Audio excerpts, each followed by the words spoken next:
नमस्कार दर्शकों, स्वागत है आप सबका और मैं हूं आपके साथ प्रीति सिंगल। जैसा कि आप सभी को पता है कि प्रदेश में नगर निकाय चुनाव की घोषणा कर दी गई है और नगर निकाय चुनाव की घोषणा करते ही सभी राजनीतिक पार्टियों में हलचल शुरू हो गई है।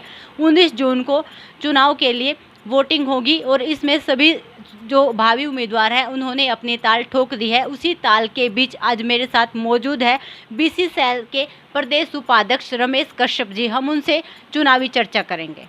चुनाव की खास बात यह है कि चेयरमैन पद के लिए डायरेक्ट चुनाव होगा। इसमें किसी प्रकार की कोई दखल अंदाजी नहीं होगी। जनता खुद अपना चेयरमैन अपनी मर्जी से चुनेगी। सर नमस्कार। जी नमस्ते प्रीति जी। सर, आप नगर परिषद चेयरमैन के पद के दावेदार हो, आप चुनाव लड़ने जा रहे हो, आपकी किस प्रकार की तैयारियाँ?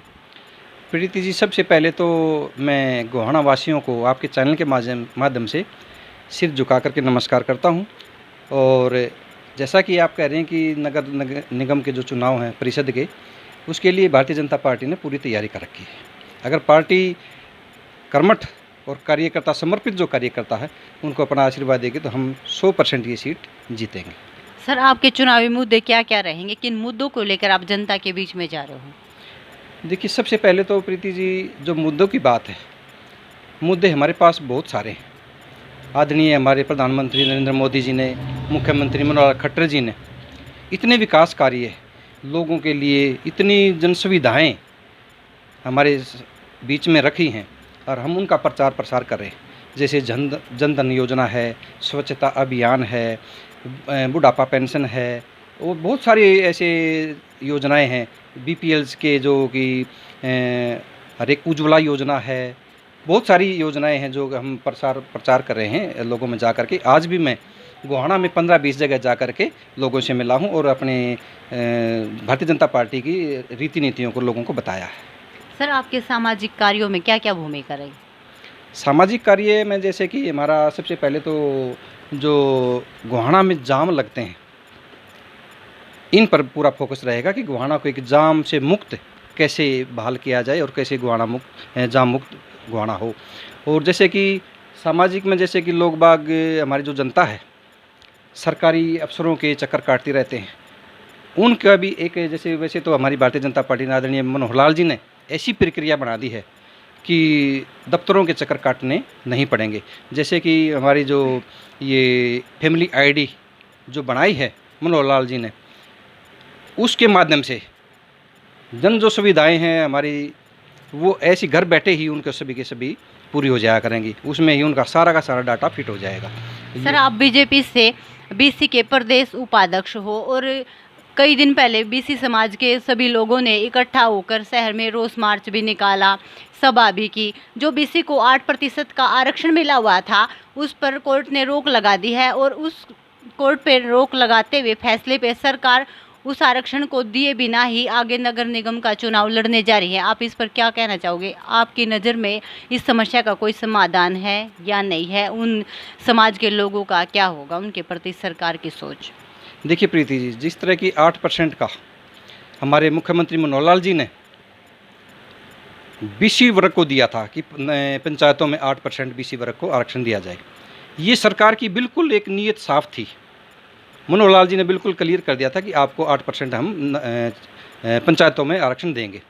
और वो माननीय कोर्ट, सुप्रीम कोर्ट ने जो इसको कैंसिल किया है, वो एक रीज़न रहा है। जैसे कि कोर्ट ने मांगा था कि भाई इसके कोई सबूत दो हमारे को, भाई ये क्यों किया जाए 8% बीसी का आरक्षण। तो उसमें अगर वो प्रक्रिया होती है, जैसे कि जनगणना है, बीसी ए कितने हैं, बीसी बी कितने हैं, एससी कितने हैं, इस हिसाब से अगर हम भारतीय जनता पार्टी जो हमारे मनोहर लाल जी, अगर वो डाटा फीड करके माननीय कोर्ट के पास जाते और वो उस प्रक्रिया में कम से कम 2 साल लग जाते और 2 साल तक इलेक्शन नहीं होता। इसी प्रक्रिया को देखते हुए आदरणीय मनोहर लाल जी ने भी एक फैसला लिया, भाई ठीक है, चुनाव तो समय पर हो जाएंगे, ये प्रक्रिया आगे हो जाएगी। ये आरक्षण की जो बात है, भगवान ने चाहा, हमारे मुख्यमंत्री जी 8 की बजाय 16% हमारे को देंगे बीसीए को।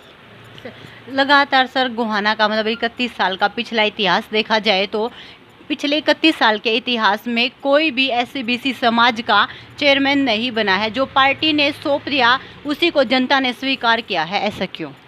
देखिए, जो 31 साल से जो कि स्वर्ण जाति के लोग जो बने हुए थे, चेयरमैन बनते थे, मैं पंजाबी भी बने, बनिए भी बने, जाट भी बने, ब्राह्मण भी बने। उसमें जिससे कि आदरणीय मनोहर लाल जी ने जो हमारे पिछड़े तबके के लोग हैं उनको आज तक मौका नहीं मिला चेयरमैन बनने का गोहाना में। उसको मद्दे नज़र रखते हुए आदरणीय मनोहर लाल जी की बिल्कुल नीयत साफ़ है कि जो हमारे पार्टी के कार्यकर्ता हैं, समर्पित कार्यकर्ता हैं, उनको अब की बार भले ही चल ठीक है, सुप्रीम कोर्ट ने हमारा जो 8% का आरक्षण था वो कैंसिल कर दिया, कोई बात नहीं है। हम सुप्रीम कोर्ट की हम बिल्कुल इस बात से सहमत हैं, हम उनका आदर करते हैं, उनका सम्मान करते हैं। लेकिन मनोहर लाल जी की आज जैसे कि मेरे जैसे जो कार्यकर्ता जो कि 35 साल से भारतीय जनता पार्टी के साथ जुड़ा हुआ है, मैंने चाहे मेरे पास बूथ का काम रहा हो, मेरे पास मंडल का कार्य रहा हो, जिले का कार्य रहा हो, प्रदेश का कार्य रहा हो, और प्रदेश के साथ साथ मेरे पास जैसे कि मेरे कोई भी यूपी में चुनाव के लिए प्रचार के लिए भेजा था, बागपत में मेरी ड्यूटी लगी थी बड़ौत में, तो उसमें भी मैंने 1.5 महीने तक काम किया। और उसी को नतीजा देखते हुए आदरणीय मनोहर लाल जी जो इस तरह के जो कार्यकर्ता हैं, मुझ जैसे जो पंक्ति में आखिरी में खड़े हैं, उनको मौका ज़रूर देंगे। मैं पूरा विश्वास के साथ ये बात कह सकता हूँ। सर, बीजेपी पार्टी से चेयरमैन पद के लिए दावेदार और भी बहुत है। आपको लगता है कि पार्टी आपको मौका देगी, और पार्टी आपको मौका देती है तो वो क्यों? देखिए, पार्टी मेरे को पूरा विश्वास है भाई, जो कहते हैं ना कि भाई ठोड़ पड़ा पत्थर भारी होता है।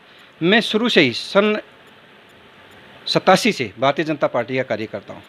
आदरणीय जो हमारे ओम प्रकाश धनखड़ जी हैं, प्रदेश अध्यक्ष हैं फिलहाल, सन 89 में उनके नेतृत्व में अखिल भारतीय विद्यार्थी परिषद का एक हमारा जत्था जम्मू कश्मीर में पहुंचा था। 20,000 कार्यकर्ता विद्यार्थी परिषद के थे, उसमें मैं भी था। और वहाँ लाल चौक पर जाकर के हमने शपथ खाई थी आदरणीय अपने ओम प्रकाश धनखड़ जी के नेतृत्व में कि हम यहाँ 370 धारा जरूर तोड़ेंगे। और आदरणीय हमारे जो प्रधानमंत्री नरेंद्र मोदी जी 2014 में आए, और फिर ये 370 धारा तोड़ने का जो सपना उन्होंने हमारा पूरा किया। हम आदरणीय नरेंद्र मोदी जी का तहे दिल से बिल्कुल एक धन्यवाद करते हैं, और उनको हम साधुवाद देते हैं, उन्होंने हमारी मनोकामना पूरी करी। Thank you sir. Thank you Preeti ji, नमस्कार। तो दर्शकों, ये थे मेरे साथ बीसी सेल के प्रदेश उपाध्यक्ष रमेश कश्यप जी।